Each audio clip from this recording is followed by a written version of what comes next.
Let's start at the very beginning, because to understand Lucifer, we need to step back before the fall, before the rebellion, before the stories most of us were told in Sunday school. Lucifer wasn't just some generic bad guy who decided to be evil one day. He was created as one of the highest-ranking angels, often described in scripture and tradition as a being of immense beauty, wisdom, and influence. Some texts suggest that his name itself, meaning lightbringer or morning star, indicates a role tied to brilliance, guidance, and even a reflection of divine glory. Here's the part that often shocks people. Lucifer's initial purpose was not only service to God but also leadership among angels. He was entrusted with responsibilities that required intellect, strategy, and charisma.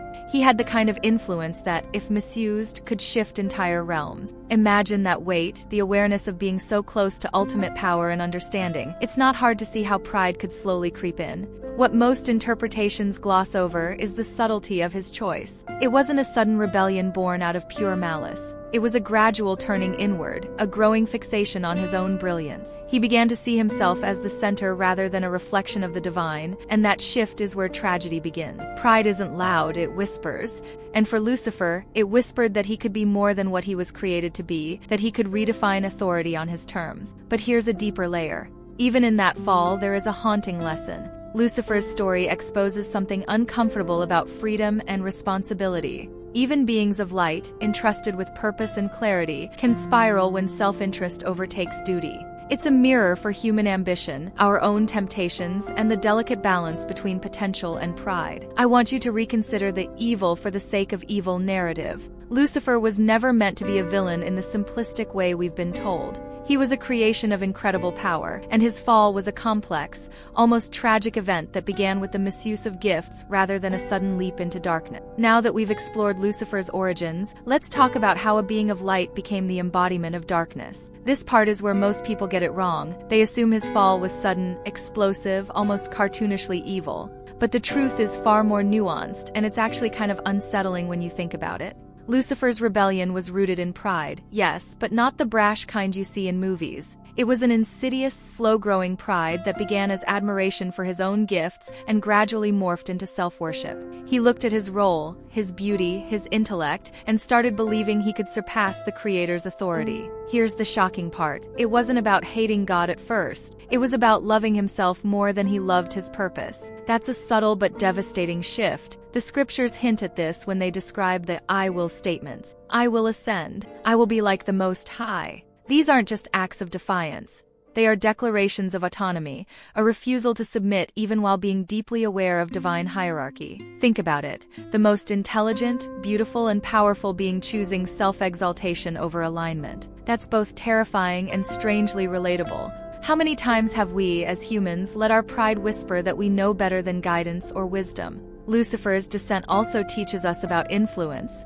Angels followed him because he was charismatic, compelling, and convincing. The allure of pride isn't always in domination. It's in persuasion, in making others believe in the rightness of the rebellion. This is why his story resonates. It's not merely about power or destruction, but the way even brilliance can be weaponized when self-interest overtakes duty. And here's another layer that often gets missed. Even in his rebellion, Lucifer retained knowledge, strategy, and cunning. Evil in this sense wasn't ignorance, it was sophistication. He didn't blindly attack. He manipulated, planned, and twisted reality to his advantage. That's why calling him just the devil diminishes the complexity. He's a study in how beauty and intelligence can become dangerous when untethered from humility. Lucifer's story is a cautionary tale, not just about the existence of evil, but about the seductive power of pride and self-importance. And if you pay attention, you'll see echoes of his choices mirrored in everyday life, from politics to personal ambition. The lesson isn't theoretical, it's intensely practical and deeply human. By now, you've seen the subtle beginning of Lucifer's fall, but the story doesn't stop there. The rebellion escalated into a cosmic confrontation, the Celestial War.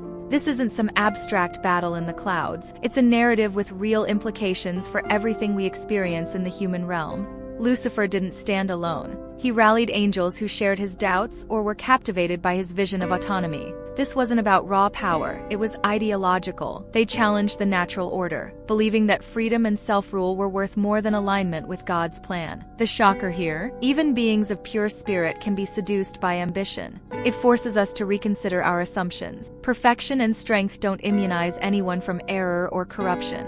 The biblical accounts, along with interpretations from early theologians, describe Michael and his loyal angels confronting Lucifer and his followers. The conflict was swift yet absolute. Pride and rebellion cannot coexist with divine order. Lucifer and his cohort were cast out, expelled from heaven, a fall that reshaped the cosmos. But here's the twist most people overlook. This fall didn't erase their intelligence, creativity, or influence.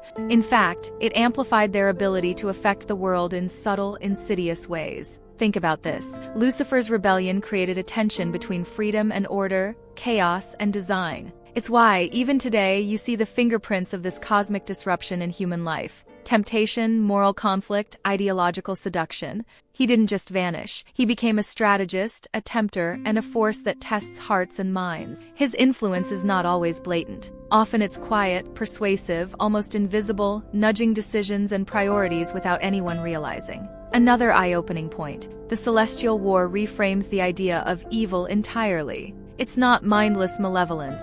It's intent, intelligence, and precision twisted by pride. Lucifer's fall is a lesson in how brilliance combined with rebellion can create systems of deception, whether on a cosmic scale or in our personal lives. Understanding this helps us see challenges differently, not merely as bad luck or random events, but as tests and trials shaped by forces with intent and strategy. You should recognize that Lucifer's rebellion didn't just create hell.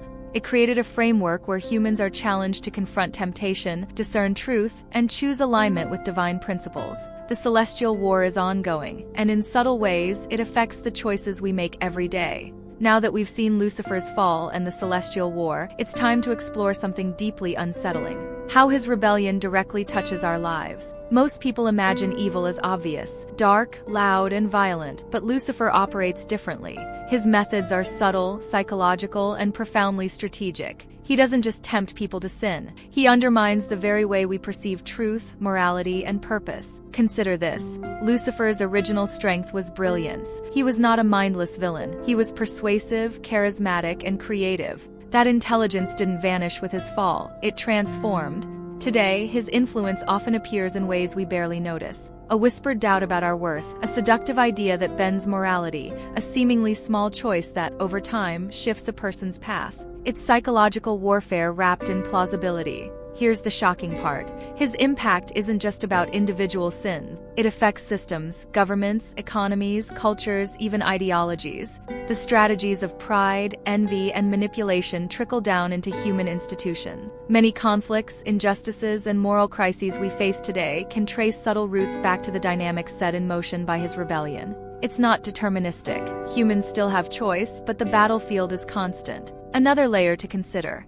Temptation isn't always about doing what's obviously wrong. Sometimes it's about distortion. Lucifer can exploit our desires, fears, and even virtues, turning them into blind spots. Ambition can become greed, compassion can be manipulated into enabling harm, curiosity into arrogance. It's this nuanced influence that makes his presence so pervasive and so difficult to counter without awareness. This perspective is liberating in a way. Understanding that the challenges we face are part of a larger cosmic narrative helps us see patterns and make conscious choices. Lucifer's influence tests discernment, moral courage, and spiritual resilience. The key isn't to fear his power, it's to recognize the battlefield and learn how to navigate it with clarity. Finally, consider the personal implication. Lucifer's strategy is tailored. He doesn't attack everyone the same way. Each person's vulnerabilities, ambitions, and insecurities are observed and exploited. That means awareness and self-reflection are crucial tools. By understanding the tactics, we gain agency. We start to see that evil isn't always an external monster. It can be subtle, internal, and seductive, and the first step to resisting it is clarity. Most people think of Lucifer as pure evil, an enemy of God with no redeeming role, but here's where things get truly shocking. His existence isn't a cosmic mistake, nor is it meaningless. In fact, Lucifer plays a critical, if unsettling, role in the grand narrative of creation. Understanding this changes everything you thought you knew. Lucifer's rebellion exposes the hidden layers of human freedom and divine justice. Think about it. Without the option to rebel, could we truly exercise free will? Without opposition, would love, virtue, and faith have meaning? Lucifer's challenge forces humanity to confront choices, to grow in discernment, and to realize the depth of their moral and spiritual capacities. In other words, the presence of rebellion highlights the value of obedience, integrity, and resilience. Here's a deeper shock. Lucifer's influence, while destructive, also serves as a mirror. He reflects human pride, fear, and desire, showing us the parts of ourselves we might prefer to ignore. When we face the temptations or injustices he incites, we are forced to examine our values, motives, and priorities. In a strange sense, his rebellion teaches lessons about accountability, courage, and wisdom that no amount of comfort or safety could provide. But there's more. Lucifer also functions as a tester, not in a minor, punitive way, but as part of a larger divine strategy. Every act of deception, every temptation, every manipulation creates opportunities for humans to demonstrate resilience, compassion, and discernment. In the spiritual economy of the universe, his role as the adversary actually amplifies the significance of human choices. It's counterintuitive, but the enemy becomes a catalyst for growth, reflection, and ultimately, the development of virtues that would remain dormant without challenge. Now, this doesn't excuse evil or suffering. The pain, confusion, and moral corruption he causes are real. But the shocking truth is that even in his rebellion, Lucifer's actions are woven into the fabric of a larger divine plan. His existence reveals a truth that most people resist accepting. God's sovereignty includes the reality of opposition, not despite it, but as a mechanism for deeper revelation and moral clarity. Understanding Lucifer's purpose reframes fear into awareness. It's not about ignoring evil or pretending it's benign. It's about seeing the landscape clearly, acknowledging the challenge, and realizing that human choice is a profound arena where character, faith, and purpose are tested and revealed. The story of Lucifer is not just about destruction. It's a narrative that shows how challenge, temptation, and rebellion are woven into the very possibility of meaningful life. By now, you've walked through the story of Lucifer, not as a distant myth or a mere symbol, but as a living, complex presence in the spiritual fabric of the universe. And here's the ultimate shock. Understanding him can transform your personal perspective on life, faith, and morality forever.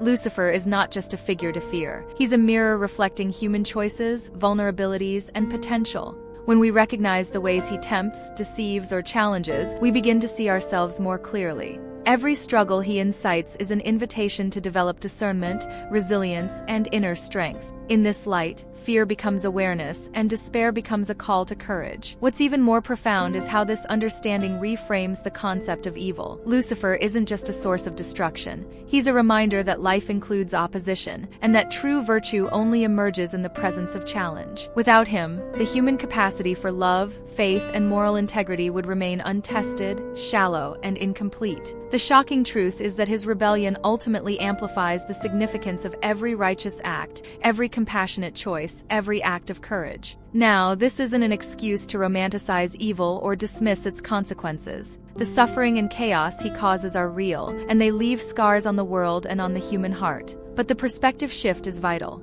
His existence and actions are part of a grand, intricate design where moral choices have real weight, and where humans are invited to participate actively in the unfolding of divine justice and wisdom. Here's where it becomes personal. Recognizing Lucifer's role can empower you. It teaches that fear, doubt, and temptation are not signs of failure. They are the arena in which your character, faith, and discernment are forged. Each challenge becomes an opportunity to affirm your values, strengthen your spiritual resilience, and engage with life consciously rather than passively. You begin to see that the presence of evil is not the absence of God, but a context in which God's truth, justice, and mercy are revealed and tested. Finally, this understanding changes your relationship with the unseen world.